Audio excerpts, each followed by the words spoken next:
Lorsque l'on pense à Zanzibar, son surnom d'île aux épices vient généralement à l'esprit, faisant apparaître des arômes exotiques et entêtants et des saveurs riches et excitantes. Pendant des siècles, Zanzibar a été un carrefour pour les marchands et les explorateurs, et plus récemment, il en est devenu un pour les touristes. Et l'une des attractions phares pour ceux-ci est la tournée des épices.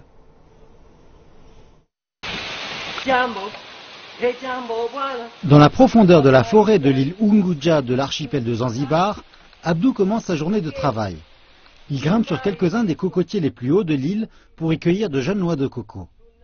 Cette performance fait partie de la tournée des épices de Zanzibar qui attire des milliers de touristes chaque année. Les épices ont une longue histoire. Elles ne sont pourtant pas des espèces indigènes de l'île, mais ont été amenées par les Portugais et les sultans de l'Empire d'Oman.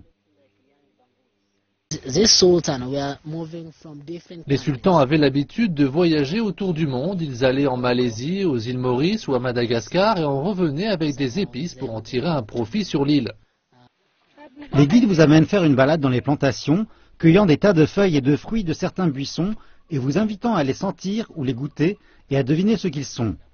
Vanille, cardamome, piment, curcuma, citronnelle et noix de muscade se trouvent dans les fermes de l'île aux épices. On y trouve également une grande variété de fruits exotiques et de fleurs. Toutefois, l'épice la plus importante est ce que les locaux appellent l'or de Zanzibar, les clous de girofle. Le sultan a amené les clous de girofle originaires du Maroc, de France. Il a pensé à en planter ici pour voir comment ils allaient s'acclimater. Et en fait, ils ont très bien poussé.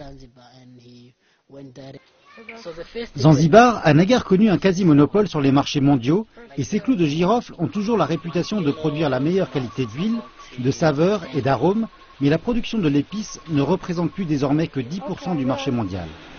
D'après la loi de Zanzibar, les cultivateurs ne peuvent vendre leurs clous qu'à la Société d'État de commerce de Zanzibar. Mais nombreux sont ceux qui vendent en contrebande leurs récoltes au Kenya voisin afin de bénéficier de prix plus élevés. Les propriétaires de fermes dépendent à présent principalement du tourisme pour avoir un niveau de vie décent. Chaque jour, plusieurs groupes visitent des fermes. Les tours coûtent environ $10 par personne et des paquets d'épices séchées et des parfums sont aussi proposés à la vente. Bien que le commerce des épices a décliné, la tournée des épices demeure l'une des attractions clés pour les visiteurs de Zanzibar.